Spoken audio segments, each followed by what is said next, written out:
So my name is Daniel Perez. I work at Wild Florida. I work as part of the Croc Squad. So I focus more on the reptiles like venomous snakes, crocodiles, non-venomous snakes, and lizards. I've been here for about 4 to 5 years now. This is my second zoo that I've been working at. And I started as a new guy. So we call it grunts, which means like a baby alligator. So I started doing, the easy stuff like the iguanas and the smaller reptiles, and from there I've worked myself up all the way to like 16-foot Nile crocodiles, venomous snakes. So at first, again, very easy, very mellow, and now I get to work with some of the most dangerous animals in the world, and I love it. Every day is different. Some days, I walk in and everything's easy. All I gotta do is prepare some food for the animals, clean some animals, and everything's fine. Some other days, the vet's here and we need to medicate some of the animals because they're sick, or we need to help some animal because it was born different.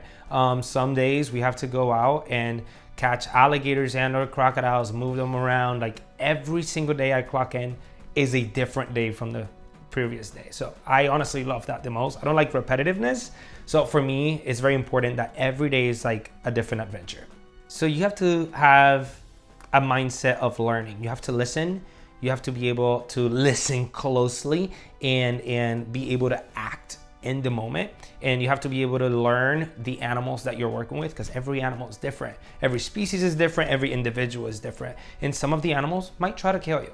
So you have to be ready for things like that, So you have to be ready for if an animal behaves a certain way, you have to be able to predict it. You have to be able to, if they do behave in a certain way, you have to be able to find a counter for it. If they do behave in a certain way, you have to be able to find a counter for it. So I think the biggest thing is be strong-minded, because we work with very dangerous animals. I know it's beautiful, it's amazing, it's fun, but we have to be ready for the dangerous side of things as well. That way we are over the top when it comes to safety.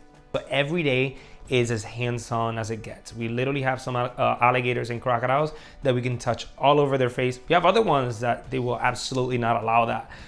The venomous snakes, when we have to clean, we have to pull them out of the enclosure safely and then go in the enclosure, clean it, and return them. So that happens every day. So every day is very hands-on. Every single day we're working with these animals very closely. Feeding, usually we leave for a little bit later.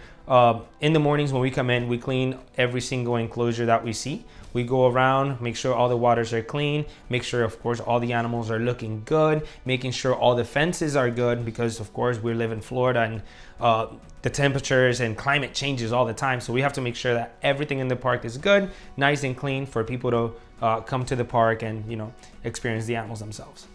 So for me, the animals are the easiest part, because the animals are usually animals of habit. We get to put toys in there. We keep them busy. When it comes to people coming in, a lot of times it's just conversations, like some people see animals a certain way. Some people don't really like animals, or some people see animals differently. So I do the educational shows and I try to make sure that I put that across. I also have to teach people on how to coexist with these animals, because we have the animals here on the human care, but when you go outside, there's also animals out there.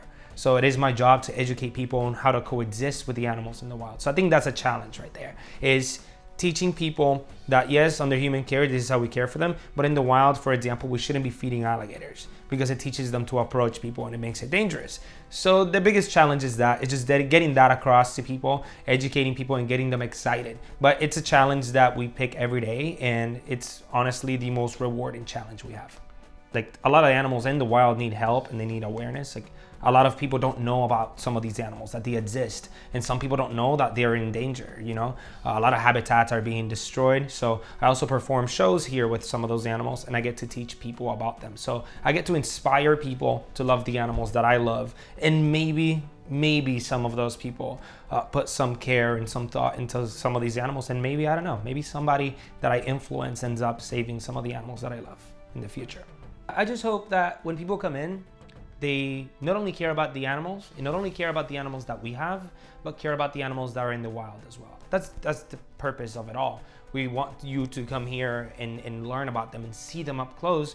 That way you care. Because if you don't see them, right, you're at home, you might see them in a book, you're gonna forget 10 minutes later. But if you come here and you see them in person, it might get you to care. It might get you to care about how they live in the wild. It might get you to care about habitat destruction and the things that affect these animals. Maybe you're somebody that is driving and throws trash out the window. Maybe we inspire you to not do that because some animals are affected by that. So maybe I think I would like people to come here and get inspired to be better for the environment and the animals that live with us. I think Wild Florida is a really big team owned by pretty much a big family, because we're all a big family here. And we care for the animals deeply, and we have different types of people that care for different types of animals. And there's people here that are so smart about these animals that they nerd out over these animals over anybody else. And people that not only work with them here, people that work with these same animals in the wild to protect them. And we work with different organizations that do exactly that. So I want people to know that when they come here, not only are they looking at the animals, they're looking at people that actually care for the animals.